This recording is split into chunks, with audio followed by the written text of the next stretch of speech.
Hello students and welcome to online tutor. यदि आप मेरे चैनल में पहली बार आए हैं तो इसे सब्सक्राइब करना ना भूलें। अभी हम लोग क्लास 10 मैथ की एक्सरसाइज 11.1 का क्वेश्चन नंबर 6 करेंगे और इसमें पूछा है chord of a circle of radius 15 centimetre subtends an angle of 60 degree at the centre. Find the areas of the corresponding minor and major segments of the circle. Use pi equal to 3.14 and square root of 3 equal to 1.73।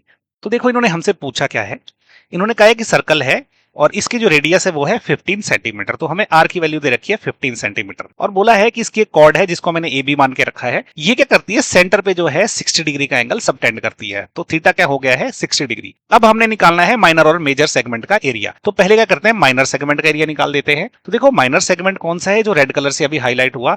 तो इसका area निकलेगा कैसे, सबसे पहले हम क्या करेंगे, ये पूरा सेक्टर लेंगे जो कि रेड कलर से हाईलाइट हुआ है, इसका एरिया ले लेंगे और इसमें से क्या करेंगे, ये जो ट्रायंगल अभी ब्लू कलर से हाईलाइट हुआ इसका एरिया माइनस कर देंगे। तो ये हो जाएगा minus area of triangle AOB। तो हम सबको पता है कि area of sector of circle का जो फॉर्मूला होता है वो होता है theta by 360 multiplied by pi r square. और ये जो ट्रायंगल है, क्योंकि ये समद्विबाहु त्रिभुज है जिसकी जो है दो साइड्स बराबर होती है, तो इसका जो है एरिया का फॉर्मूला क्या है, वो है half r square sine theta. ये आप फॉर्मूला याद कर लो क्योंकि इस चैप्टर में ये बार बार यूज होने वाला है। ऐसा ट्रायंगल जिसकी दो भुजाएं सेम रहे और जिसका एक जो ये एंगल है थीटा जो 60 डिग्री का हो, तो ये फॉर्मूले से निकलता है।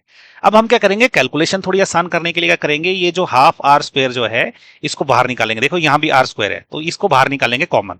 तो जब इसको बाहर कॉमन निकालेंगे तो अंदर क्या रहेगा, यहाँ पे थीटा रह जाएगा ऊपर, नीचे क्या होगा, हाफ ऑलरेडी बाहर जा चुका है तो यहाँ पे 180 रह जाएगा।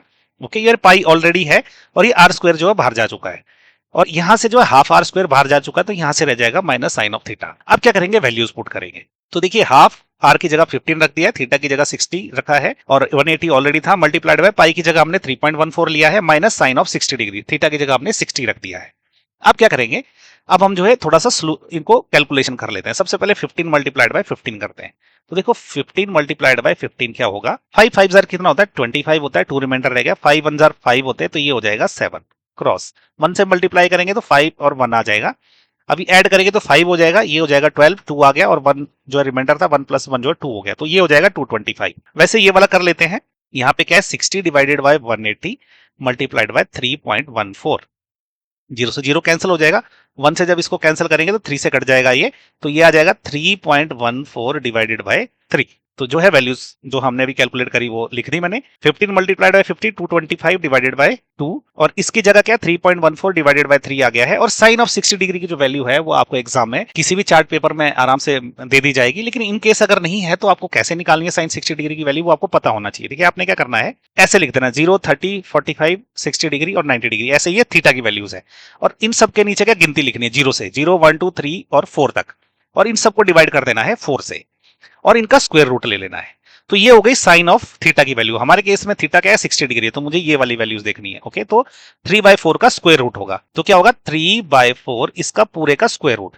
अब इसमें से क्या रहेगा ना, इसमें से स्क्वायर रूट 3 ऊपर रह जाएगा और नीचे 4 का स्क्वायर रूट कितना होता है वो 2 हो जाता है, तो स्क्वायर रूट 3/2 हो जाएगी। तो मैंने ये वैल्यू यहाँ पे लिख दी। अब जो है नेक्स्ट ये क्या रहेगा, सब कुछ वैसे ही रह जाएगा, स्क्वायर रूट 3 की जगह क्या है 1.73 लेने को इन्होंने यहाँ पे देखो दे रखा है, स्क्वायर रूट 3 की वैल्यू है तो ये मैंने डाल दी। अब क्या करेंगे, अब हम कैलकुलेशंस कर लेंगे। सबसे पहले ये जो अंदर वाला पोर्शन है इसको यहाँ पे सॉल्व कर लेते हैं। ओके, तो इनको ऐड करेंगे। ओके, ऐड करने के लिए क्या होगा, 3 और 2 जो है इसका एलसीएम का आ जाएगा 3 मल्टीप्लाइड बाय 2। अब इसको 3.14 को 2 से मल्टीप्लाई करना पड़ेगा। ओके, तो 3.14 को 2 से मल्टीप्लाई करेंगे तो ये कितना आ जाएगा, 4 2 जार होते हैं 8, ओके, और 2 1 जार होता है 2 और 3 2 जार होते हैं 6, और डेसिमल कहां पे लगेगा, यहां पे लगेगा।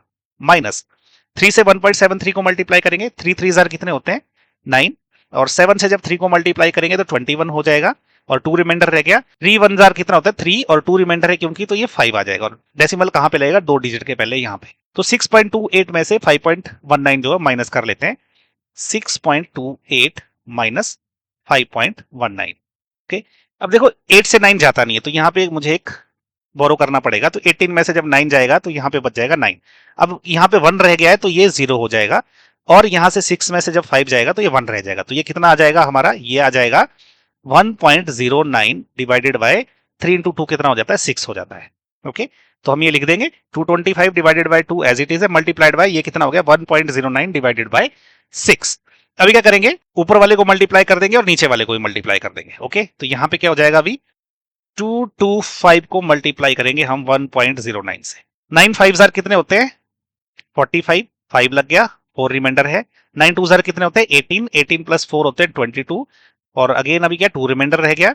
अब 9 2 जार अगेन 18 होते हैं, 18 प्लस 2 कितना हो जाता है 20। अब 0 के बदले कुछ नहीं आएगा तो मैं क्या करूंगा डबल क्रॉस कर दूंगा। अब 1 से मल्टीप्लाई करेंगे तो ये क्या हो जाएगा 5 2 2। इसको ऐड करेंगे ये हो जाएगा 5 2 5 4 2। ओके, और डेसिमल कहां पे लगेगा 1 और 2 डिजिट से पहले, तो 1 और 2 डिजिट से पहले, तो ये कितना आ जाएगा 245.25। और नीचे क्या है 2 मल्टीप्लाइड बाय 6 तो 12 हो जाएगा। ओके, तो 245.25 डिवाइडेड बाय 12। अब इसको भी कर लेते हैं यहाँ पे। उससे पहले मैं थोड़ा सा यहाँ से डिलीट करता हूं ताकि मेरे लिए थोड़ी सी जगह बने कैलकुलेशन करने के लिए। अभी हम क्या करने वाले हैं 245.25 इसको हम डिवाइड करेंगे 12 से। तो सबसे पहले ये 2 से चलेगा क्योंकि 12 2 जार होते हैं 24। ओके, ये कैंसिल हो गया, ऊपर से भी 5 उतरा, 5 से ये चलता नहीं है तो यहाँ पे 0 लगेगा, और ये 2 जो है नीचे आ जाएगा क्योंकि 2 डेसिमल के बाद का है तो यहाँ पे डेसिमल भी लगेगा। तो अब ये नेक्स्ट क्या चलेगा 4 से चलेगा। क्यों चलेगा 4 से, क्योंकि 12 4 जार होते हैं 48। अभी क्या रहेगा, यहाँ 12 में से जब 8 जाएंगे तो 4 रह जाएगा। अगेन अभी क्या बच गया, यहाँ पे ये जो 5 है ये नीचे आएगा। अब ये कितने से चलेगा, अब ये 3 से चलेगा। 12 3 जार कितने होते हैं 36। तो अभी क्या रहेगा 15 में से 6 गए तो ये 9 रह जाएगा, यहाँ पे जो है कैंसिल हो जाएगा। अब 0 जो है हम लगा सकते हैं क्योंकि डेसिमल के बाद की जो है डिजिट आ गई है। तो अब ये कितने से चलेगा, अब ये चलेगा 7 से। 12 7 जार कितने होते हैं 84। अभी क्या रहेगा, इसको जब माइनस करेंगे तो यहां से 10 में से 4 गया तो 6 रह जाएगा। अगेन अभी क्या है लास्ट में कुछ नहीं है तो अब 0 हम फिर से लगा सकते हैं। अब क्या रहेगा, अब 5 से चलेगा क्योंकि 5 12 जार होते हैं 60। ये हो गया क्रॉस अप, तो ये कितना आ गया 20.4375। ओके, तो ये हम क्या लिखेंगे अभी 20.4375। ये क्योंकि ये एरिया है तो ये किस में रहेगा सेंटीमीटर स्क्वायर में। क्यों, क्योंकि इसकी रेडियस के यूनिट जो है वो सेंटीमीटर में है। तो ये निकला इसका क्या माइनर सेगमेंट का एरिया। तो इसी के साथ हम माइनर सेगमेंट का एरिया निकाल चुके हैं। नेक्स्ट पेज में हम इसके मेजर सेगमेंट का एरिया निकालते हैं। तो अभी हम निकालेंगे मेजर सेगमेंट का एरिया। माइनर सेगमेंट का एरिया हम ऑलरेडी निकाल चुके हैं। तो देखिए सबसे पहले हम क्या करेंगे, ये सर्कल जो है ना जो ब्लू कलर से हाईलाइट हुआ, इस सर्कल के एरिया में से अगर हमने ये माइनर सेगमेंट का एरिया अगर माइनस कर दिया जो अभी रेड कलर से हाईलाइट हुआ, तो हमारे पास क्या बचा, हमारे पास ये जो ब्लू कलर का बच गया ये अभी क्या है, ये मेजर सेगमेंट का एरिया है। ओके, तो सिंपल सी बात है, major area of major segment क्या रहेगा, ये रहेगा area of full circle minus area of minor segment. तो फुल सर्कल का एरिया क्या है pi r square minus area of minor segment हम ऑलरेडी निकाल चुके हैं 20.4375। ओके, अभी वैल्यूज पुट करेंगे हम। पाई की जगह 3.14 है मल्टीप्लाइड बाय 15 और इसमें से माइनस करेंगे ये माइनर सेगमेंट का एरिया। अभी रफ काम हम यहां पे कर लेते हैं। 15 मल्टीप्लाइड बाय 15 हम ऑलरेडी कर चुके हैं, वो होता है 225 मल्टीप्लाइड बाय, इसको हम अभी 3.14 से मल्टीप्लाई करेंगे। 4 से जब मल्टीप्लाई करेंगे 5 को तो 20 हो जाता है, 2 रिमाइंडर रह गया। 4 2 होते हैं 8, 8 प्लस 2 हो जाएगा 10, 1 रिमाइंडर रह गया। 4 2 अगेन 8 है, 8 प्लस 1 हो जाएगा 9। क्रॉस 1 से मल्टीप्लाई करेंगे तो 5 2 2 हो जाएगा। अब डबल क्रॉस करेंगे, 3 से मल्टीप्लाई करेंगे, 5 3 कितने होते हैं 15, 1 रिमाइंडर रह गया। 2 3 होते हैं 6, 6 प्लस 1 हो जाएगा 7, और 3 2 कितने होते हैं 6। इसको ऐड कर लेंगे 0 5 और 7 हो जाएगा, 7 प्लस 9 होता है 16। यहाँ पे 1 रिमाइंडर आ गया, 3 और 7 हो गया 10, और यहाँ पे अगेन 1 आ गया तो ये हो जाएगा 7। तो ये कितना हो जाएगा, डेसिमल कहां पे लगेगा 1 और 2 डिजिट से पहले का। ओके, तो 706.5 हो जाएगा ये। ओके, तो हम क्या कर देंगे, हमने इसको कैलकुलेट किया, निकला 706.5 माइनस ये ऑलरेडी जो हमने इसमें से माइनस करना है, तो यहाँ पे इसको माइनस भी कर लेते हैं, इसी में से यही माइनस कर लेते हैं 20.4375। ओके, तो डेसिमल के नीचे के डिजिट ज्यादा है तो ऊपर हम 2 0 ले लेंगे।